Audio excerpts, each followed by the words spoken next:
Olá, tudo bem? Eu sou Núbia Cristina, jornalista, idealizadora da plataforma Bate-Papo Empresarial e estou aqui hoje para anunciar um novo projeto. Uma série de entrevistas com lideranças empresariais e análises setoriais em parceria com o portal Bahia Econômica.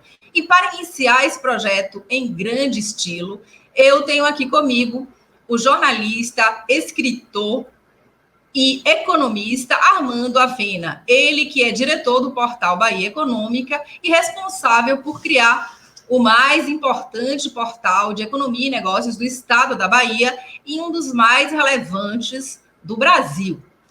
E aproveito já para agradecer o convite da parceria, para dizer que me sinto muito honrada com este novo projeto e tenho certeza do sucesso, porque tudo que tem a marca de Armando Avena prospera e tem muita qualidade. Olá, Armando, muito obrigada pelo convite e é com muita alegria que eu dou hoje o pontapé inicial junto com você a esse projeto. Olá, Núbia, olá a todos. Eu creio que esse projeto vai ser um grande sucesso. Nós teremos a oportunidade de ter aqui no Bahia Econômica, ao vivo, as principais lideranças empresariais da Bahia, discutir com elas os principais problemas econômicos. Então, a parceria com Núbia, como jornalista, com o Bahia Econômica, trazendo as matérias e trazendo os principais líderes empresariais, vai ser, sem dúvida nenhuma, um grande sucesso. Olha, e para começar esse papo sem mais delongas, eu já aproveito a sua experiência como economista, como jornalista, para a gente fazer aqui uma análise do cenário econômico baiano e brasileiro também. Mas vamos começar pela Bahia, que vive um momento muito turbulento. Avena, a gente está aí há alguns dias da festa de Réveillon. Sabemos que Salvador é uma cidade muito forte do ponto de vista de geração de emprego, renda e recursos por meio do segmento do turismo. O prefeito ACM Neto recentemente cancelou até a live, até a festa, a virada a Salvador, que aconteceria online. Todos os eventos estão cancelados, inclusive até o acesso à Barra, a nossa orla, será interrompido no dia 31. Todas as festas proibidas, e a gente sabe que vai ser um Réveillon muito diferente do que ocorreu, por exemplo, no ano passado, no qual nós vimos a hotelaria repleta, com máxima ocupação, muitos turistas, e até o Carnaval, que é o nosso grande evento, um evento que realmente gera muito emprego, renda, recursos, que movimenta toda a cadeia do turismo. Até o Carnaval está cancelado, sem data prevista para acontecer, devido aí à pandemia de Covid-19. Então, é um cenário muito desafiador, muito turbulento, e eu já queria que você, por gentileza, começasse avaliando a economia, começando aí pelo segmento do turismo, que está drasticamente impactado neste momento. Olha, essa, sem dúvida nenhuma, uma preocupação para a economia baiana. Na verdade, a Bahia e Salvador, especificamente, são economias completamente voltadas para o setor de serviços. Em Salvador, cerca de 80% de toda a sua economia é viabilizada pelos serviços. Então, quando se faz uma paralisação de atividades fundamentais, como o turismo, por exemplo, que representa grande parte, digamos assim, da atividade, especialmente no verão, isso preocupa muito, porque o impacto vai ser grande. E o impacto vai ser grande não só sob o ponto de vista da redução dos negócios, mas também sob o ponto de vista da redução da renda e da oportunidade de empregos. Não vamos esquecer que, a partir de janeiro, já não teremos o auxílio emergencial, que a taxa de desemprego em Salvador hoje está já superando os 20%. E que, no momento em que o setor serviços tem grande parte de sua atividade restrita ou reduzida, o impacto no emprego e o impacto nas atividades vai ser significativo e vai ter repercussões na estrutura econômica da nossa cidade e do nosso estado. Sem dúvida nenhuma, a gente compreende a posição do prefeito ACM Neto quando ele tenta, digamos assim, reduzir os problemas ou tentar reduzir as aglomerações, etc. É tudo isso que ele vem fazendo. Mas isso é preciso ser feito com muito cuidado. É preciso que, antes de se tomar medidas desse tipo, que se convoque as diversas associações, e que se discuta com ela a maneira de fazer isso de uma forma a menos, digamos assim, grave possível para o setor. É verdade que tanto o prefeito quanto as associações vêm conversando, mas é preciso se levar em conta, e aí é que está o ponto fundamental, que o retorno das atividades, que foi quem deu algum gás à economia baiana, foi inteiramente feito com base em protocolos, que os protocolos estão sendo seguidos e que, na verdade, apesar da perspectiva da segunda onda, não há ainda nada que determine um fechamento absoluto das atividades. Então, me preocupa muito o primeiro trimestre. Eu acho que nós vamos ter um trimestre com renda em queda, emprego em queda, e que é muito importante que tanto a Prefeitura quanto o governo do Estado realizem, ofereçam opções para que esse segmento não seja fortemente afetado. E por falar em protocolos, e aí nesse impasse, nesse diálogo que está ocorrendo entre empresários do segmento de serviços, de turismo e a prefeitura, a gente viu recentemente até algumas manifestações de empresários do bairro do Rio Vermelho e de Itapuã, que tiveram aí seus horários, né, de funcionamento, principalmente aos fins de semana, restringidos para que se evitasse aglomerações e o avanço da segunda onda de Covid. Então, eles reivindicam e pontuam que o que a prefeitura deveria fazer era ter mais efetividade no combate às aglomerações nas ruas, porque eles pontuam que no interior do restaurante, do bar, os protocolos estão sendo cumpridos, eles foram treinados, estão seguindo rigorosamente todas as medidas sanitárias. Mas a aglomeração, você sabe que você é baiano, eu também. Os jovens, principalmente, gostam de circular pelas ruas de Itapuã, de fazer sua festa nas ruas. Muitas vezes o bar fecha e as aglomerações seguem nas calçadas, na orla. Então, assim, me parece que faz sentido essa reivindicação. E as associações que agregam bares e restaurantes pontuam, inclusive, que o setor não aguenta mais se tiver que se houver um fechamento drástico. Como é que você vê isso? Você falava realmente em medidas orquestradas, com planejamento, para que realmente os empregos não sejam mais ainda drasticamente afetados. Olha bem, eu tenho frequentado esses lugares e concordo plenamente. Eu tenho frequentado alguns restaurantes e os bares e restaurantes e também os outros locais, como o comércio, estão cumprindo o protocolo. E que realmente o que a prefeitura precisa é trabalhar um pouco melhor a questão das aglomerações em volta desses locais. Inclusive, trabalhando melhor a questão dos ambulantes, vendo onde colocar os ambulantes, essa coisa toda. Agora, aqui é preciso se colocar um dado que eu considero muito importante. O setor de turismo, o setor de bares e restaurantes e grande parte do comércio não vai aguentar mais um trimestre inteiro de medidas restritivas que podem se alongar por um semestre inteiro. Isso, o efeito disso no sistema, ou seja, na quebradeira de empresas, vai ser muito grande. Então, o que é preciso nesse momento é trabalhar com uma sintonia fina, ou seja, por um lado, buscando a todo custo a vacina, porque a vacina que já está mais ou menos clara como vai ser, até inclusive o governo federal lançou agora o plano de vacinação, é preciso se agilizar isso. E é preciso que Estado e Prefeitura já estejam preparadas para, no momento que sair a vacina, já fazer o processo de vacinação. Além disso, é preciso lembrar o seguinte, não se pode paralisar o turismo por completo.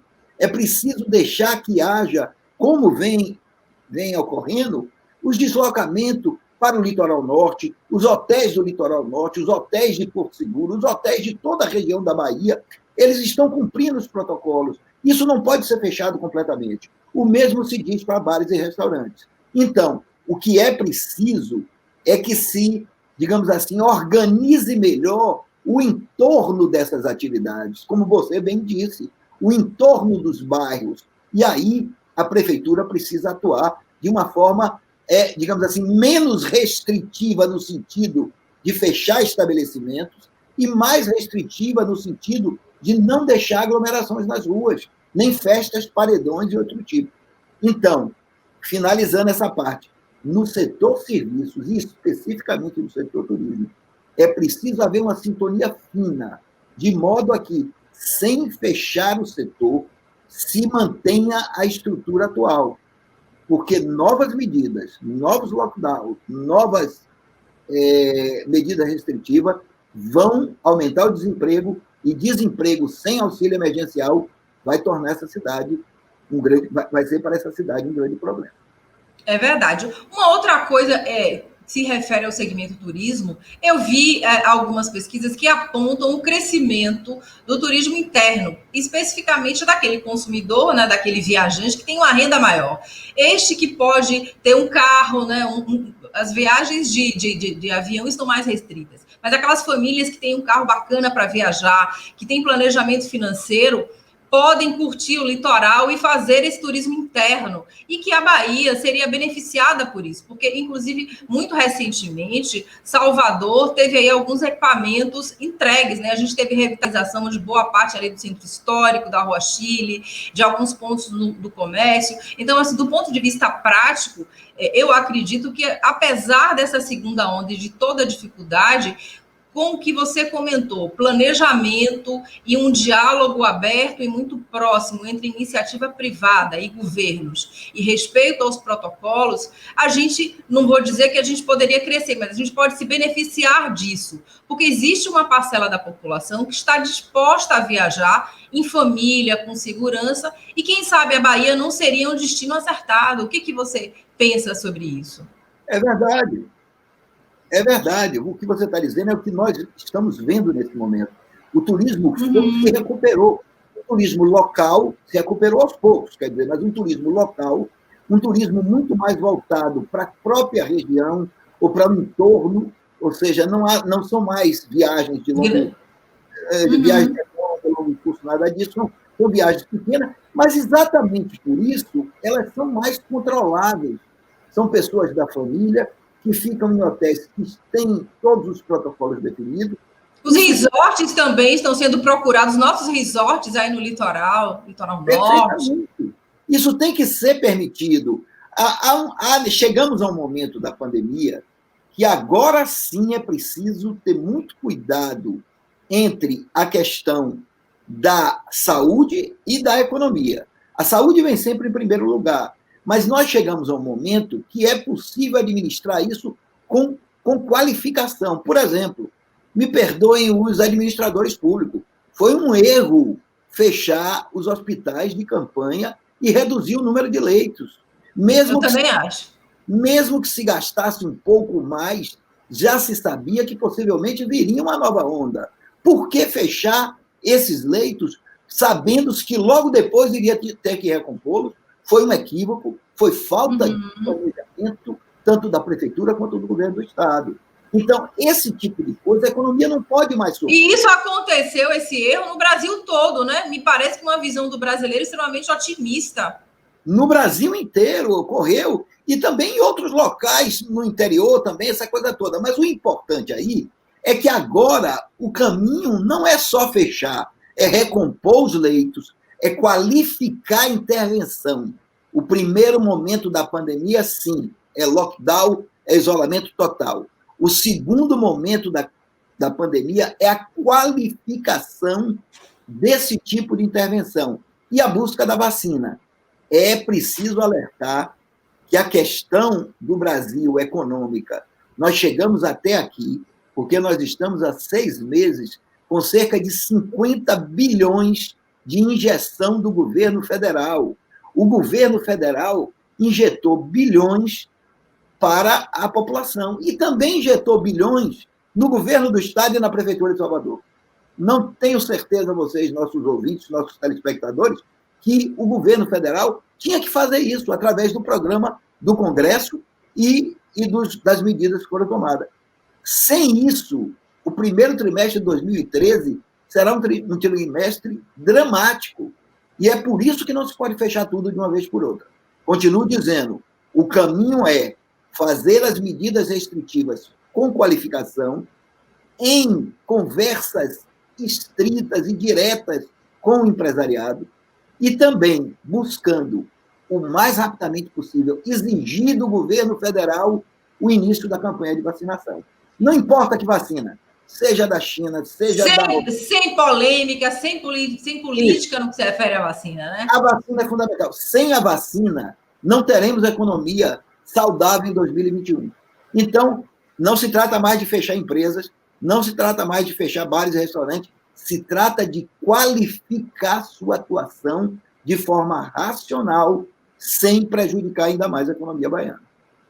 Agora, Avina, em relação ao comércio, né? Você pontuou que não é o momento de se fechar em nada drástico, que é preciso, claro, conter o avanço da pandemia, que tem uma segunda onda, mas preservar CNPJs, preservar empresas e empregos. Como é que você vê aí o comércio? Me parece que foi um segmento que fez a sua abertura de uma forma organizada, respeitando também os protocolos.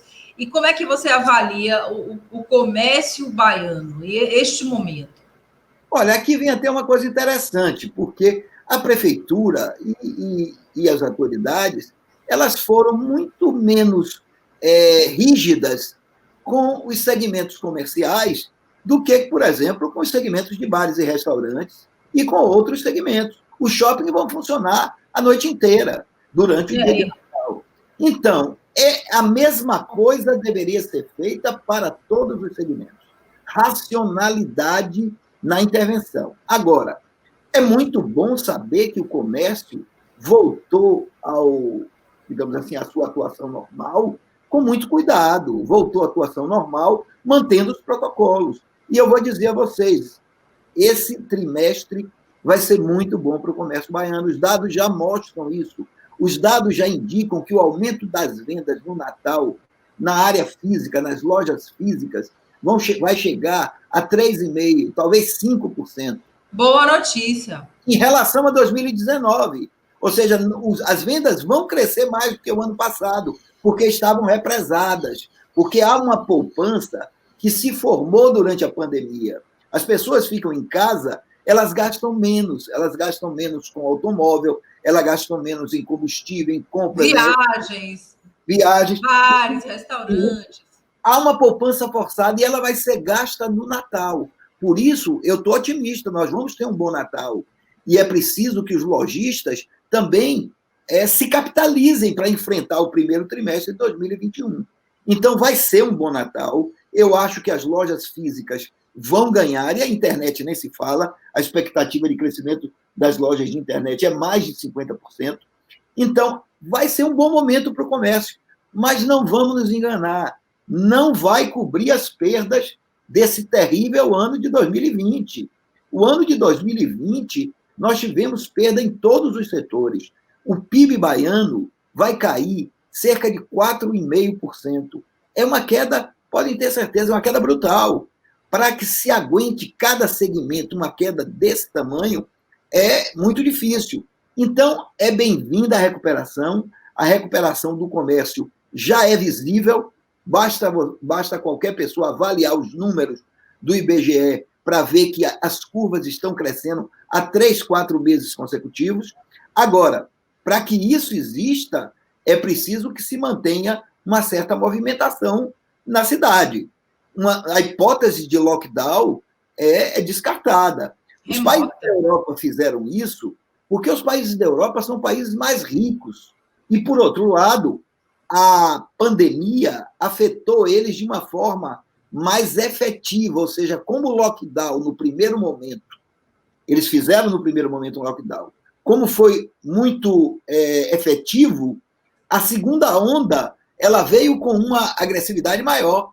E por isso, em muitos locais, foi necessário um outro lockdown. Naturalmente, se nós sentíssemos que haveria alguma coisa semelhante em Salvador, nós estaríamos aqui defendendo a vida, que isso é primordial. Mas o que parece é que a vacina vai chegar em torno de fevereiro, em torno de janeiro, no máximo de fevereiro, já vamos estar podendo vacinar as pessoas mais idosas, e aí podemos gradualmente retomar a economia.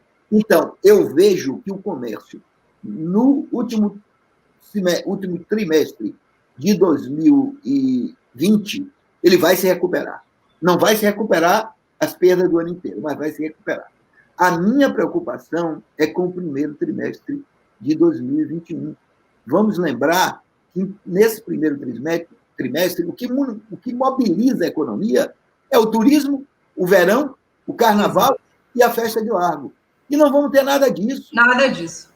Não vamos ter nada disso. Então, é preciso que haja a atenção do poder público, é preciso que haja cuidado, porque tem vencimentos de IPTU e de muitas outras coisas que ocorrem no início do ano.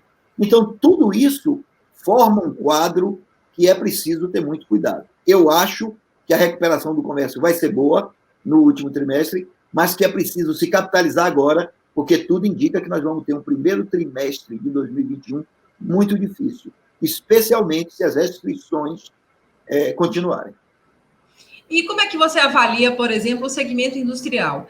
Ele, na verdade, acusou um golpe, né? Teve naquele momento de quarentena, na primeira onda, e depois da reabertura, né, das indústrias, ele vem se recuperando gradativamente, e a Bahia tem perspectivas aí de novos investimentos, né? Como é que você avalia este momento e que perspectivas você pode traçar para a indústria baiana no primeiro trimestre de 2021? Olha, o PIB baiano ele é mais ou menos dividido entre agroindústria, serviços e indústria. Como eu disse a vocês, os serviços, você tem uma parte do comércio que está se recuperando a olhos vistos, especialmente alguns segmentos como material de construção, alguns segmentos que está, inclusive, faltando produto por conta da demanda que estava maior do que a esperada. Então, algumas áreas do comércio estão, sem dúvida nenhuma, se recuperando. A situação do turismo, como já era esperada, era uma situação mais grave, porque o turismo sempre demora mais a se recompor, ainda mais sobre essa, digamos assim, essa perspectiva de restrições. Mas esses dois segmentos, a gente vê que eles estão se adaptando à situação. A indústria, ela foi pega de uma maneira melhor, no seguinte sentido: nem todas as indústrias foram afetadas em sua produtividade, em sua produção. Algumas indústrias continuaram produzindo, outras pararam. Houve uma queda significativa. Mas o que vem sendo verificado há quase 5 meses consecutivos é o crescimento em vários setores. Alguns setores crescem mais rápido do que os outros. Por exemplo, o setor de automóveis, onde a Bahia tem um complexo forte. A recuperação vem sendo mais lenta. Por quê? Porque a população não está comprando carro, ainda existe uma certa restrição à mobilidade, porque a situação não está ainda, digamos assim, perfeitamente definida e ainda tem problema com as exportações. Mas já está se verificando gradualmente a retomada da produção de veículos. Então, outros setores não, a produção é muito mais rápida. Nós estamos vendo a Petrobras agora, que houve um período que sua produção vinha caindo, ela agora, com a produção de petróleo para navios, ela está produzindo muito mais do que antes, está voltando a ser um dos grandes exportadores. Então, muitos segmentos industriais estão voltando a crescer, e isso é um bom sinal. É um bom sinal porque a Bahia também tem segmentos importantes, como a petroquímica, como a área de petróleo, como a celulose, que está com preços competitivos no mercado internacional. Então, tudo isso aponta para a recuperação, digamos assim, da economia industrial baiana. Especialmente, que aqui a gente tem que fazer um adendo, é que está no radar vários investimentos no setor industrial. Entre esses investimentos, que vão, sem dúvida nenhuma, ter impacto no beneficiamento do setor, está a concessão e a venda da refinaria Landulfo Alves, está a concessão e a venda dos poços de petróleo, está dezenas de empresas de energia eólica e muitas empresas na área de mineração e beneficiamento de mineração. Então, há todo um arcabouço de produção que pode retomar com a indústria. Eu vejo que a indústria baiana, que estava em queda por conta de que a Petrobras não tinha dinheiro nenhum para investir na principal indústria, que é a indústria do petróleo da Bahia, Ela agora, com a venda da Relan, que está praticamente adquirida por um grupo árabe, é o Fundo Mubadala, ele praticamente... E você vê com bons olhos essa venda da Relan, porque existem muitos críticos, inclusive, que condenam, que colocam o petróleo, a produção de petróleo, na conta de algo que diz respeito à soberania nacional e que pontuam que não é algo positivo para o Estado. Como é que você vê essa questão e que análise você faz objetiva desse processo? Ótima a sua pergunta, porque economia não pode ser a ciência do desejo. Economia tem que ser a ciência da realidade, do pragmatismo. O que é que acontece com a Petrobras hoje? A Petrobras está se dedicando ao seu coração, o coração do seu negócio, que é a prospecção de petróleos em águas profundas. Ela é líder no mundo, né? É líder no mundo e tende a crescer. Ninguém tem essa tecnologia. Sem dúvida. Tem futuro a Petrobras nesse segmento. Então, ela não vai reservar, mas ela tem uma dívida muito grande. Então, ela não vai reservar recursos para investir em refinarias. A refinaria Landulfo Alves é uma refinaria de 70 anos. Se a gente deixar que ela continue na mão da Petrobras, ela vai terminar se transformando em sucata. E aí, se transformando em sucata, ainda tem um impacto ambiental de tudo isso, né? De tudo isso. Então, o que é muito bom que venha um grupo forte de fora com recursos para investir. Agora, é preciso que nessa negociação se garanta determinados direitos que os trabalhadores têm, se garanta que os trabalhadores da Petrobras não sejam demitidos sumariamente, possam ir para outras unidades da empresa. Ou seja, isso tem que ser feito não na forma digamos assim, da economia a qualquer custo. Não é isso. Isso tem que ser feito porque virão novos investimentos. A mesma coisa para os poços de petróleo. Os poços de petróleo da Bahia estão fechados. Na hora que você coloca, ou fechados ou com pouquíssima produção, na hora que você coloca investidores privados, você vai fazer com que esses poços continuem a produzir e nós vamos ter mais negociação. Então, é muito bom a privatização da Relan. É melhor do que deixar ela se tornar uma empresa que vá se degradando ao longo do tempo. Então, eu acho que esse contexto aponta para perspectivas no ano 2001. Agora, Núbia, é preciso ter em conta uma coisa. Tudo que eu estou falando também vai depender da política nacional. E isso eu vou deixar você me perguntar ao final. Por quê? Porque a política nacional ela define também os rumos do investimento na Bahia e define os rumos e os caminhos dos setores na Bahia. Mas vamos terminar o nosso panorama baiano. Setorial. Pois é, o panorama setorial. Em relação ao panorama setorial, a gente falou aqui da indústria, o agronegócio também. Eu que, na verdade, lido muito também com a indústria automotiva, porque hoje eu estou editora do Caderno à Tarde, Autos do Jornal à Tarde, e esse segmento de picapes, de utilitários, máquinas, ele tem crescido de uma forma interessante e trazendo a recuperação aí esperada para o setor, porque o agronegócio vai muito bem, obrigada. E esses índices de sucesso não é apenas relativo ao estado da Bahia. No Brasil também, a produção de commodities vive um aumento muito bom. Então, eu queria que você trouxesse essa análise aí. Por que esse setor? Explica para quem está acompanhando aí o nosso bate-papo, por que ele não sofreu aí esses reveses da pandemia de Covid-19 e está indo bem?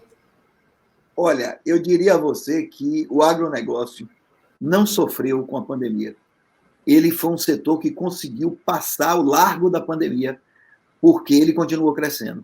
O agronegócio na Bahia é fundamental. O PIB baiano já chega a 25% gerado no agronegócio. E quando eu falo agronegócio, eu falo a produção agrícola, a transformação da produção agrícola, que é o beneficiamento industrial, e também o transporte dessa produção agrícola. Isso hoje é fundamental para a Bahia. E a Bahia tem enormes possibilidades. Eu diria a vocês que, por exemplo, a região oeste, se Pero Vaz de Caminha tivesse chegado pela região oeste, ele ia dizer assim, aqui em se plantando tudo dá, mas com irrigação. Já se planta tudo ali. Até trigo Então, estão se plantando ali. Então, o agronegócio, ele é uma cadeia, e ele continuou crescendo e vai ser, no PIB baiano de 2020, um dos poucos segmentos que vão apresentar crescimento positivo. Agora, é importante que o nosso ouvinte ele perceba que o agronegócio não é só o plantio de soja ou o plantio de algodão. É também isso. E a Bahia é o maior produtor de algodão do Brasil, um dos bons produtores, quarto ou quinto produtor de soja. Então, mas não é apenas isso. Ele é uma cadeia. E uma cadeia completa que, de tal maneira, viabiliza diversos setores. Este ano, a Bahia vai ter uma safra recorde, histórica, de 10 milhões de toneladas de grãos. E isso significa que o comércio nessas regiões vai pipocar no bom sentido. Isso que você está falando, quando vem o dinheiro da safra, as vendas de picape, as vendas de trator, as vendas no comércio de Barreiras, de Itapetinga, de todas as áreas que produzem. Itapetinga é mais gado, mas gado também está com preço, a preço da arroba do boi, poucas vezes se viu no preço que está agora. Então, é um momento especial para o agronegócio. E a Bahia precisa investir cada vez mais nisso. Eu creio, novamente, que nós estamos no caminho de, se houver investimento nas estradas, se houver investimento nas ferrovias, se houver a viabilização de uma estrutura adequada para a Bahia produzir, a gente está no caminho de se tornar um dos grandes celeiros agrícolas do Brasil. Mas é preciso que haja o interesse e os recursos suficientes para que isso seja feito. Então, tanto em 2020 quanto em 2021, eu não vejo problema no agronegócio. Há crédito, e aqui é importante que se diga, o crédito está barato, taxas de juros que são as mais baratas da história, então é um momento adequado para o agronegócio. E, além disso, não há dúvida nenhuma, o preço das commodities estão lá em cima. Lá em cima. A soja está muito... Está um excelente preço. Hoje, o principal produto de exportação da Bahia, que muito tempo foi o cacau e depois foi petróleo e produtos petroquímicos, o principal produto de exportação da Bahia hoje é a soja. Então, o agronegócio está com tudo. Um outro segmento que também está muito bem, que acabou sendo impulsionado aí nesse período de quarentena, é o mercado imobiliário.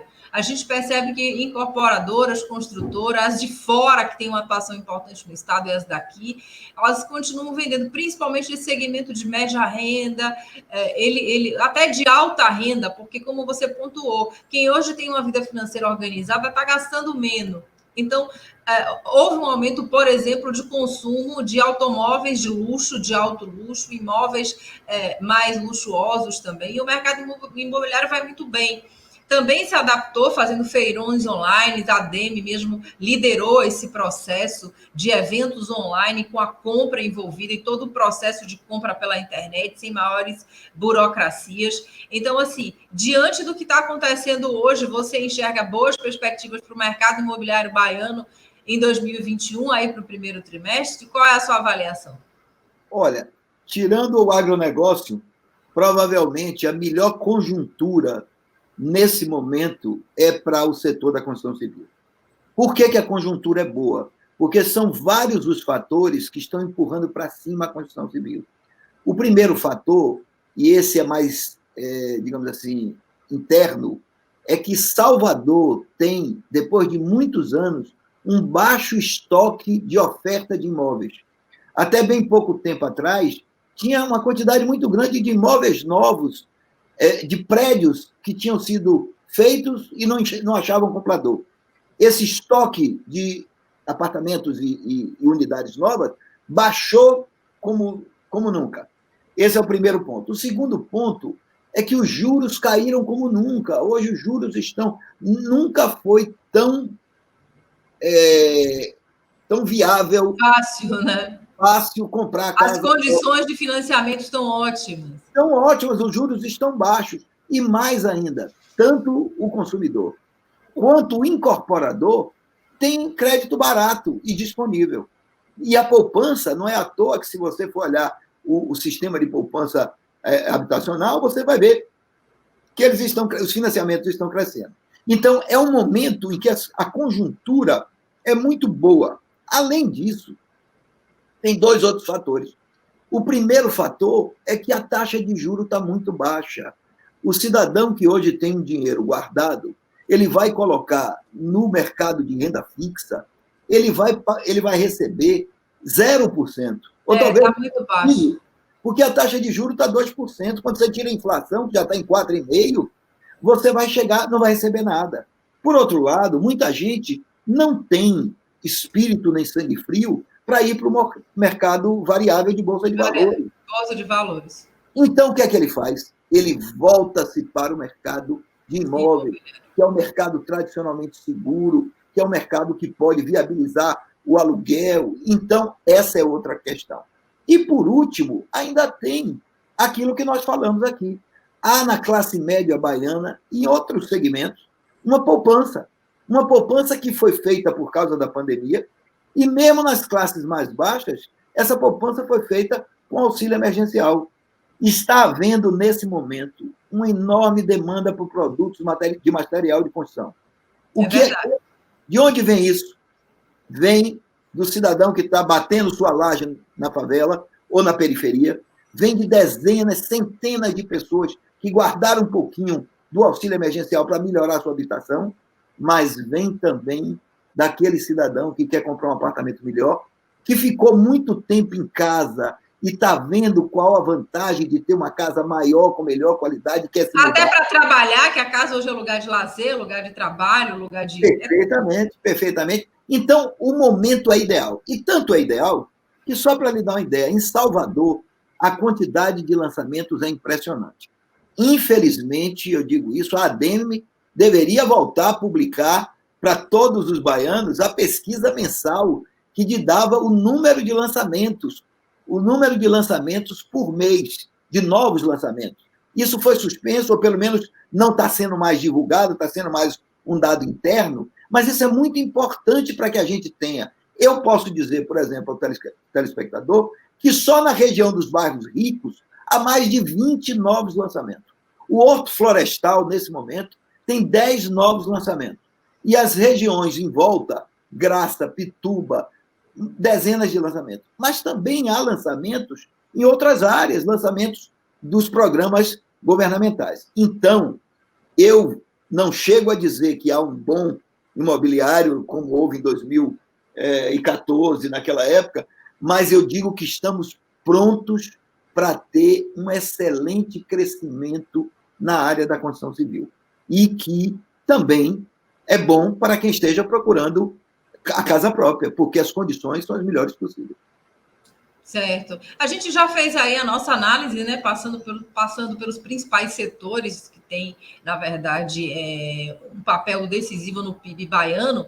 E aí eu quero, né, para que a gente comece a fazer as nossas considerações finais e que você pudesse fazer um exercício, né, de pensar 2021, primeiro trimestre, primeiro semestre, quais são as perspectivas à luz do que você enxerga na política também. É claro que a gente não tem aqui uma bola de cristal, mas pelo comportamento dos nossos gestores públicos, pelo que está acontecendo hoje no cenário político, né? Pela sua experiência, você pode aqui traçar para a gente como é que você enxerga esses caminhos, né? Para a nossa economia no primeiro trimestre.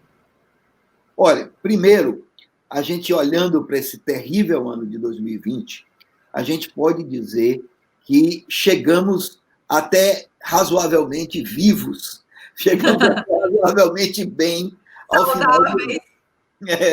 Porque, por um momento, nos dois, especialmente no segundo trimestre, a sensação é de que a economia brasileira não ia aguentar.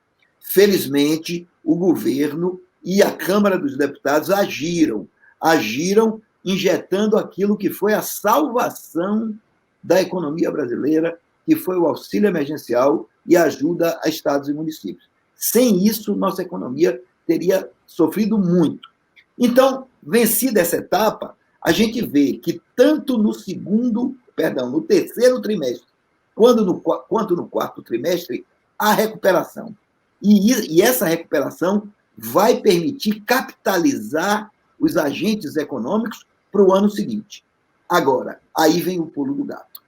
Aí vem o pulo do gato, porque o ano seguinte depende, logo no início, de uma sinalização muito forte do nosso Ministério da Economia e do nosso presidente da República. Por quê? Porque essa sinalização é indispensável para mostrar que o governo vai enfrentar 3 problemas que hoje são cruciais para a nossa economia. O primeiro problema é o déficit nas contas públicas. As pessoas não entendem muito bem isso, mas isso é dramático.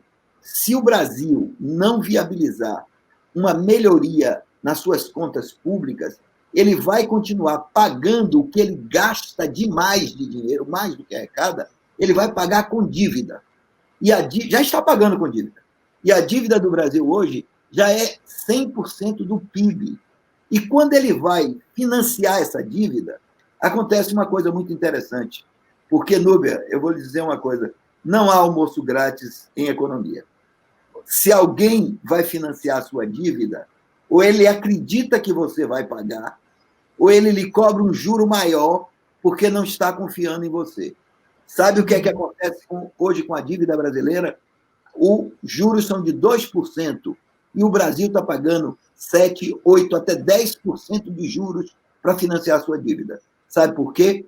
Porque o emprestador não está confiando na política brasileira.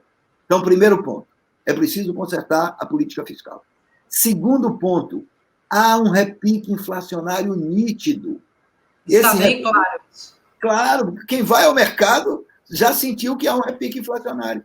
Aliás, eu não sei por que os preços do mercado sobem tanto. Pois é. E esse repique inflacionário, ele não é um repique apenas porque houve algo localizado na safra agrícola. Não é isso. O repique é fruto, primeiro, de 50 bilhões por mês injetado pelo governo. É o auxílio emergencial. Dinheiro sem lastro produtivo. Isso vira inflação, se não for bem administrado. Mas, além disso, tem o terceiro ponto, que foi o estouro da taxa de câmbio. O dólar aumentou quase 40% no ano de 2020. Felizmente, agora, há um movimento internacional bom e ele está refluindo. Mas, logo no início do ano, o governo tem que dizer a que veio e dizer: vamos reduzir o déficit público, vamos manter o teto de gasto, vamos viabilizar a redução da inflação e vamos estimular a queda do dólar. Para isso, o nosso ministro da Fazenda, o nosso Posto Ipiranga, que fala muito, mas efetiva pouco, ele tem que começar a viabilizar as reformas, inclusive a tributária, e também o que foi prometido, a privatização, por exemplo. Quantas empresas o Brasil privatizou nesses 2 anos de governo? Nenhuma. É preciso começar a privatizar, é preciso haver a concessão, e, para isso, nós temos que ver que é isso que vai depender do crescimento da economia baiana. Agora, esse é o quadro nacional. Se o quadro nacional for tratado adequadamente, se o ministro Paulo Guedes atacar os pontos fundamentais, o quadro fica mais... o céu fica céu de brigadeiro, começa a melhorar o céu. Se o governo atacar os pontos principais, há uma perspectiva de crescimento. Por quê? Porque se ele ataca os 3 pilares que estão desajustados, você tem, de um lado, uma perspectiva de novos investimentos em infraestrutura, tanto no Ministério da Infraestrutura quanto em outro ministério. Eu vou te dar um exemplo, Nube, aí aos nossos ouvintes. A Bahia tem uma carteira de investimentos para os próximos 2 anos que impressiona. Se essa carteira de investimentos tiver condições econômicas para ser aplicada, nós poderemos ter um bom período. Que carteira é essa? Eu começo dizendo investimentos públicos. Temos dezenas de investimentos públicos em Salvador e no interior. Por exemplo, BRT, a nova rodoviária, o VLT. Temos, além de tudo, daqui a um ano, a ponte Salvador-Itaparica tem, por contrato, de começar os trabalhos. Então, grandes investimentos públicos. Por outro lado, temos investimentos em mineração, a FIOL vai ser encampada pela Bamin, temos investimentos em energia eólica, temos investimentos na refinaria, investimento privado, temos investimentos em mineração em vários segmentos, e o agronegócio está aí. Precisamos, e aí o governo tem que olhar com mais carinho para os segmentos empresariais voltados para o comércio, serviços e turismo. E aí eu volto ao início de sua entrevista, ao início de sua pergunta. A Bahia ainda é muito segmento serviço. Nos demais segmentos, nós temos muito investimento, mas é preciso investir mais, estimular mais, e é o governo que tem que estimular o setor de comércio e serviço. Dito isso, eu fecho essa visão geral dizendo o seguinte: o Brasil está precisando entrar no eixo econômico. Se ele entrar no eixo econômico, resolvendo principalmente a questão fiscal, a questão cambial e inflacionária, há muitas perspectivas de crescimento. Claro, naturalmente, que para isso nós temos que ter a vacina. Sem vacina, sem o começo e a disseminação da vacina, não há perspectiva econômica que se sustente no longo prazo. Então, essa é um pouco a visão do que eu tenho nesse momento, entendeu, Domingo? Uma visão realista, cabe a nós acompanharmos, né? Tá sempre cuidando primeiramente, né, de manter os protocolos, a segurança, porque por mais que a ciência tenha avançado um tempo recorde para o desenvolvimento de uma vacina, né, esse 2020 nos trouxe esse avanço da ciência, mas ainda assim não vamos estar todos vacinados no final do primeiro trimestre. A gente está fazendo aí com muito otimismo o primeiro semestre, né?